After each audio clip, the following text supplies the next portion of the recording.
This video's not made for kids, you crazy bitch-ass bastard!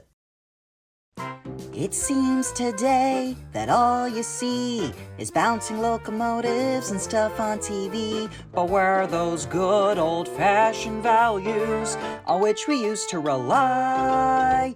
Lucky there's the tales of the rails. You're lucky there's a man who positively can do all the things that make us laugh and wail. It's the tales of the Northwestern Rails.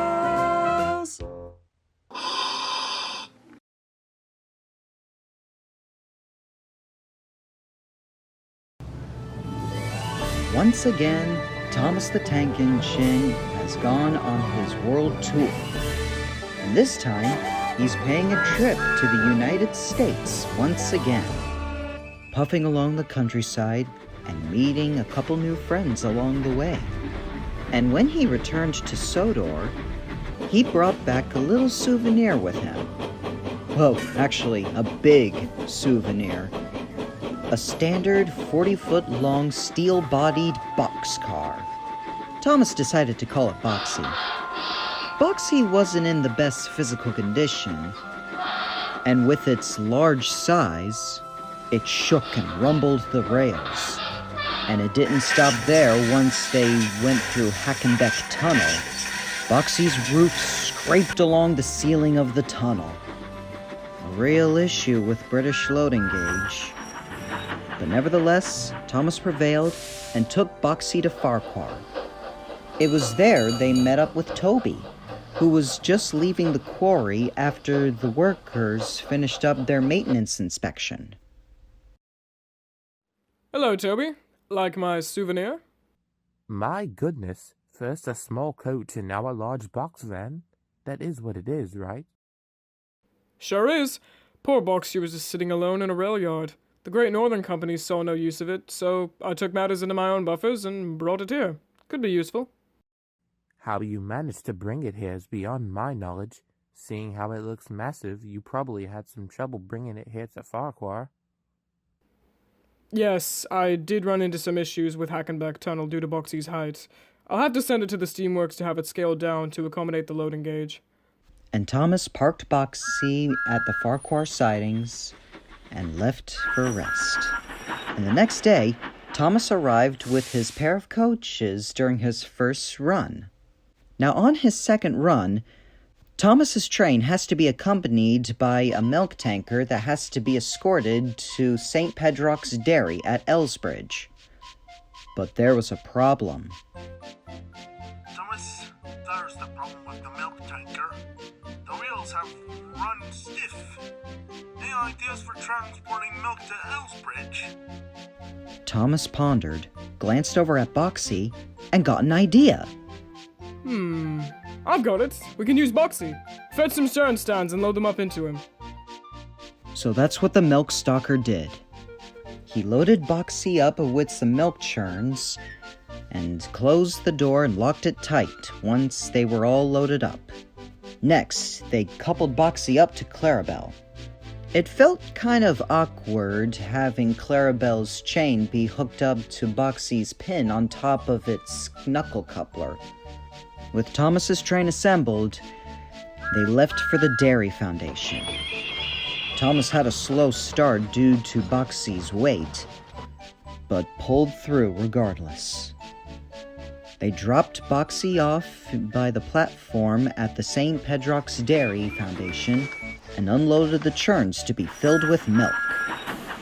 Next, Thomas pulled into the station to pick up and drop off more passengers. And that's when they ran into another problem. Most of the passengers had a lot of luggage, but Annie and Clarabelle had no spare room to put them. Then Thomas had another brilliant idea. Or so he thought. They went back to the Dairy Foundation to pick up Boxy and use it as a luggage van. The guard blew the whistle, and Thomas hauled out of the station.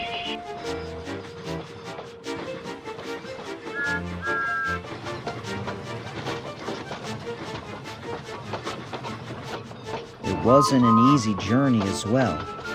but they finally made it back to Knapford. Poor Thomas was straining to get to the platform, but was relieved when they finally reached it. Thomas has a luggage van? Oh, considering to be a vintage train now. Looks like Toby's got some competition. Thomas, I thought you were going to take Boxy to the steamworks to be scaled down for the British loading gauge. Oh, you're right! I'm sorry, Toby. I forgot. Okay, tomorrow this time. I'll make sure to take Boxy to the steamworks. Thomas dropped off Boxy at the dry all goods yard and made his way to the sheds.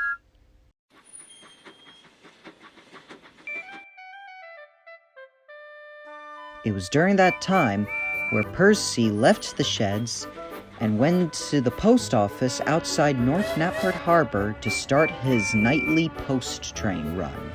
The staff members were pleased to have Percy, but at the same time grew a bit worrisome. Oh, Percy, we have so many parcels and packages that we're going to need more vans. Show me. So Percy left the harbor and searched along the dry all goods yard and found Boxy. Oh, hey, it's that large box van Thomas was shunting earlier. This will be perfect. I wonder where he got it from.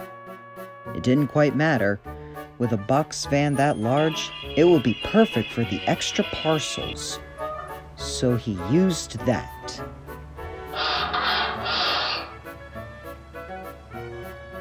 Gazooks! That's a behemoth!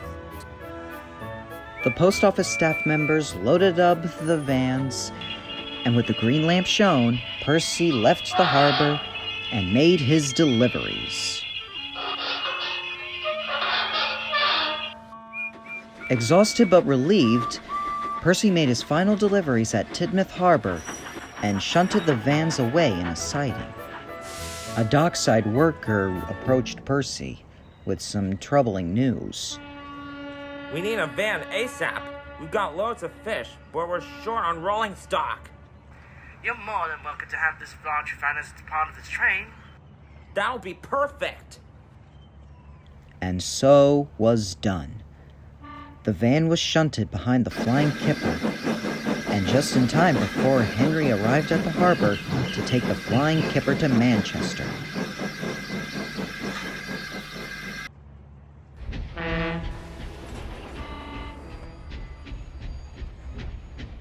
As per usual, he was ready at 5 o'clock.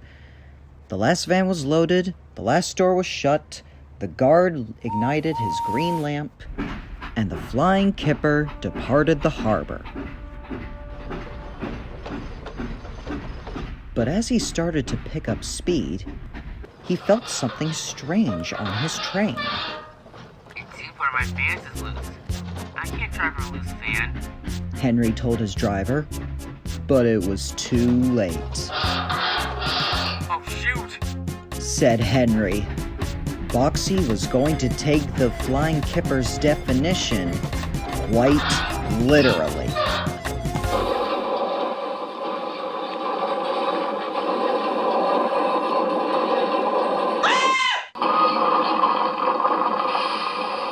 A large mess has to be cleaned up now. Henry was most annoyed. This is gonna be a gag, isn't it? The Flying Kipper having an accident. Great. That morning, all the steam team members were fast asleep. Thomas awoke to Harvey's whistle.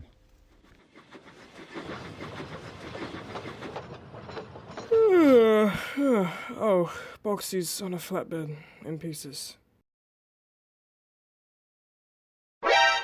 Boxy! The poor crippled box van was in the steamworks, awaiting repairs. Thomas rushed into the scene. What happened to Boxy? Oh, this was your box van? Lo siento, Thomas. This Boxy has gotten into an accident with the Flying Kipper. Its weight was too much for the Little Western's rails to take. But never fret, senor. We will do everything in our power to repair Boxy and get it all shipshape for the British loading gauge and have it work again.